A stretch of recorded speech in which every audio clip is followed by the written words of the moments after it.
మనకి ఎన్నో రకాలుగా సూర్య ఉపాసన వల్ల, సూర్యుడి విద్యల వల్ల, సూర్యుడు ఈజ్ లైఫ్ గాడ్. ఎవరి దేవుడు సూర్యుడు? అందరి దేవుడు. హిందూ, ముస్లిం, క్రిస్టియన్, సిక్ ఇట్లాంటివి ఏం లేవు. నీ బాల్కనీలో నుంచొని చూస్తే సేమ్ సూర్యుడు. శ్రీరామచంద్రుడు చూసిన సూర్యుడే సేమ్ సూర్యుడు.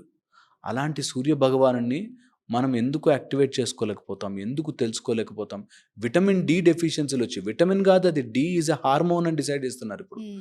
అలాంటి విటమిన్ డి ప్రాబ్లమ్స్ మనకి లోపల లోపల ఉండిపోయి, చీకటి రూముల్లో క్యూబికల్స్లో ఉండిపోయి డిప్రెషన్స్, వరీస్, స్ట్రెస్, కొంచెం ఎక్సర్సైజ్, ప్రాణాయామము, మన సూర్య నమస్కారాలు చేసుకుంటే ఎంతో ఇంకా సూర్య నమస్కారాలు ఇవంతా కొంచెం వెస్టర్న్ ప్యాకెట్ చేసి అమ్ముతున్నారు కానీ ఇంకా డీప్గా వెళితే ఒక్కొక్క సూర్య కిరణము మన శరీరంలోంచి ఎలా వస్తుంది, వాటి వల్ల ఇప్పుడు విశ్వవ్యచాన కిరణం ఉంటుంది.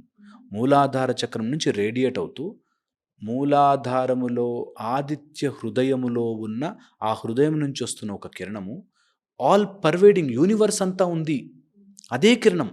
అలాంటి ఆ విశ్వవ్యచ కిరణాన్ని మనం అబ్జర్వ్ చేస్తే ఎలా, మనం జస్ట్ అక్కడెక్కడో సౌండ్ అవుతుంది, నేను మీతో మాట్లాడుతున్నా, వినాలి అనుకుంటే ఎలా అయితే వినిపిస్తుందో అలాగా ఆ కిరణముని చూడాలి అనుకోగానే పలుకుతుంది. Just by our thought. ఎప్పుడు ఆ థాట్ లోపలికి పంపనే లేదు. ఎప్పుడు ఆ విశ్వవ్యచ కిరణాన్ని కొంచెం యాక్టివేట్ చేసుకుంటే నడుముకి సమస్యలు, నడుము నొప్పులు, kidneys, adrenaline glands, stress, oh my god అన్నీ పోతాయి. సో లేడీస్‌కి సంబంధించి నడుము భాగం అంటే పీసీఓఎస్, అయ్యో, ఇవి కూడా. సూర్యోపాసనలో ఆరోగ్యం, ఓకే. స్కిన్, హ్మ్. భాస్కరాదిత్యేత్ అంటారు. స్కిన్‌కి ఆదిత్యుడు కూడా. స్కిన్కి, ఆరోగ్యానికి డైరెక్ట్ ఇన్ఛార్జ్.